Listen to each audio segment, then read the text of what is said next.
Welcome to The Late Show tonight at night with Oak Tree Tony.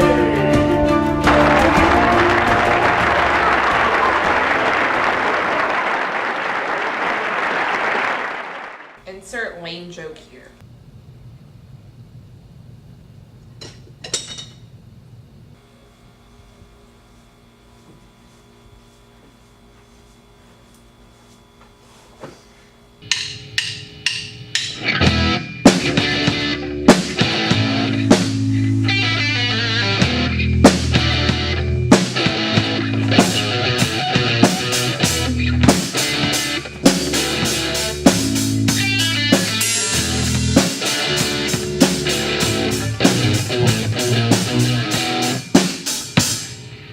So today we're going to start with an interview with our keynoter, Bill Mitchell. What's up, Bill? I'm not a people person.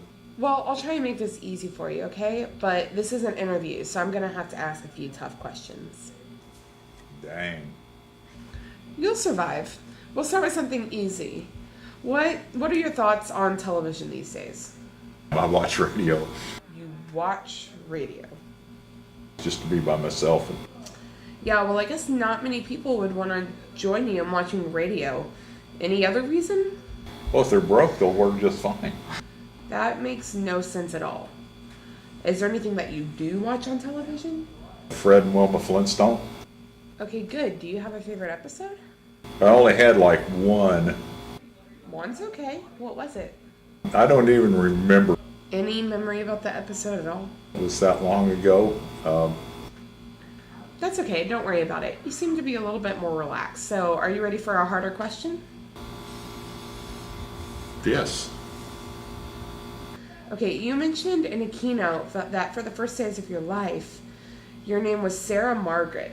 But when it changed from that, it didn't change to Bill, did it? Never liked my name. No, you didn't. You changed it to Bill. So then you tried to erase all the records of your real name, didn't you? Yes. What did you do to the building where the records of your real name were kept? I burned it up. Weren't you scared you might get caught and have to go to prison? That's the price you pay. Well, I hate to tell you this. I hate for you to tell me too. Well, we found out your real name. Would you like to share it, or should I? My name is Dog Cage, Yes, it is. so that's out now. Isn't it better to have the truth out in the open? I hated hiding them in the trunk. That's a weird metaphor, but okay. Do you feel better now that the truth is out? I'm so embarrassed. Well, it's just embarrassment. That's not the worst fate to suffer. And when I cough, I bark. Okay, that is kind of bad. But let's move on. You might have heard that Jonathan Brink is recently engaged. Do you have any advice for the couple? Get married or buried, but they're dead either way. Wow, that seems a little harsh. You do know the difference between getting married and dying, don't you? I'm sure I don't. There's the possibility of some peace after you die. Wow, now I'm almost scared to ask, but do you have any advice for the rest of the camp? Watch your radio. Right. Well, I'm glad you could join us. Thank you. And we always like to have an interview with our Peace Intern. And this time, Margie Quinn. How's it going? Mama Marges. Is that how you introduce yourself to people? As soon as I meet people. Interesting. Well, I've heard a lot about you claiming to have been abducted by aliens. Let's talk about that. Oh no.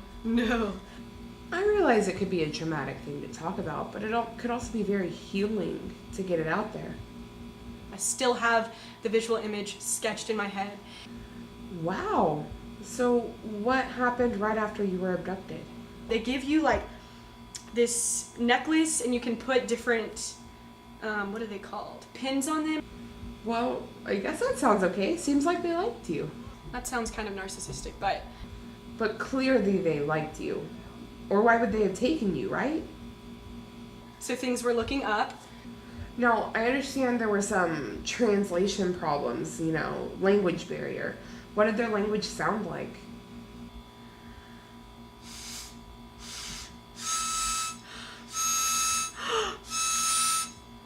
And someone said that to you, right?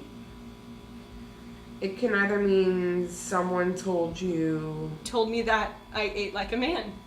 or I'm committing to you. I have a crush on you. wow. I'm not sure which response would be worse. What did the aliens look like? And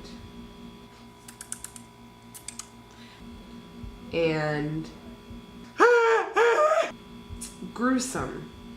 So, what was the correct translation? Did the alien have a crush on you? I ate food like a man. Well, I guess that beats having a weird-faced alien after you. Let's change the subject. I've heard a lot about your Bible study this week.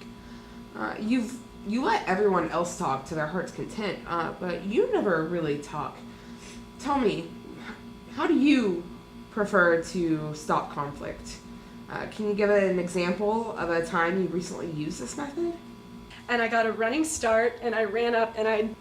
Wow, you're just jumping right into this, okay? So you run up and... So I stabbed him in the ear. You could look at it that way. Well, I suppose that's one way to stop conflict? That's There you another go. way to look at that, I guess. Well, thank you so much for your time. I can go to sleep now. This camp has some really strange staff members. All right, let's go to commercial. Uno, dos, tres, cuatro!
And Nick Cage is back today with an actual something to show us.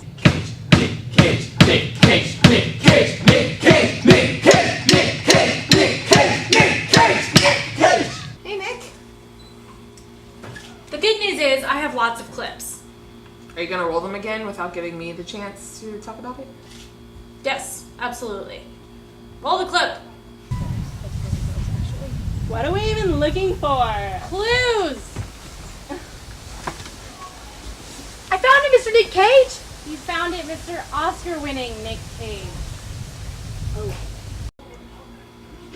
And then we found another clue. Roll the clip! There's gotta be something else. This is not enough numbers.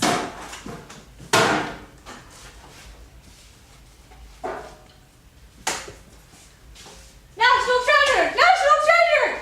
We did it, Mr. Oscar-winning Nick Cage!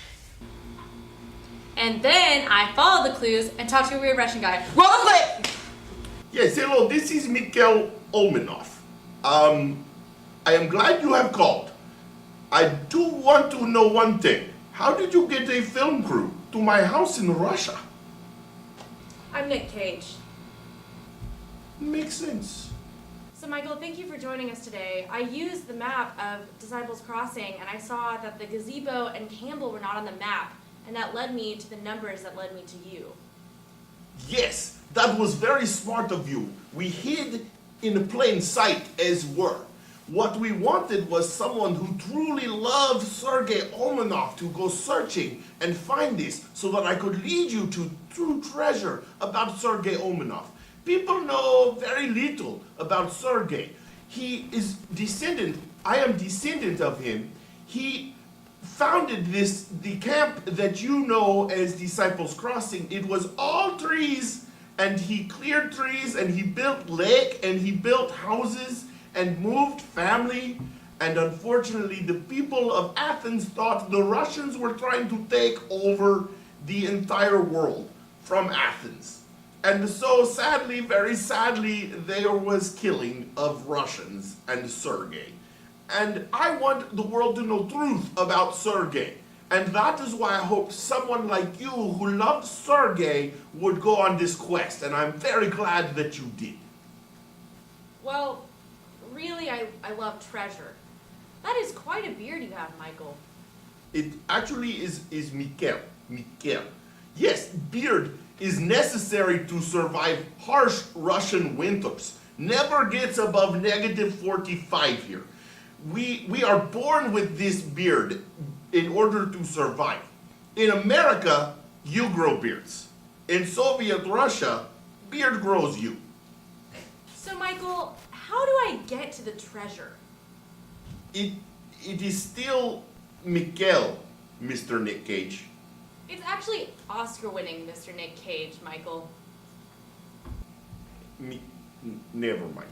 Yes, so the numbers that you use to call me and send film crew to my house is also coordinates of place in Athens, Texas. And if you follow those coordinates, you will find what you are looking for.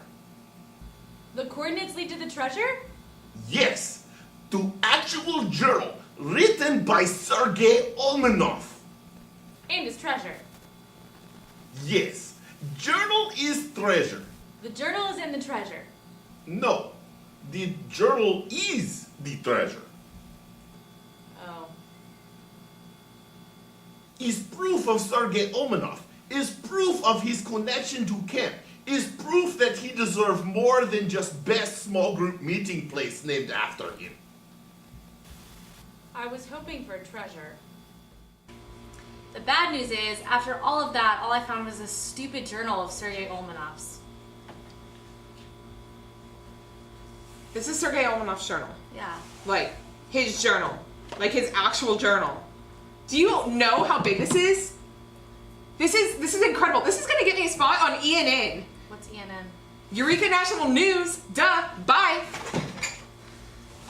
That means this is my show now. Yeah! What's up, 13? That's our show. I'm Oscar-winning Nick Cage.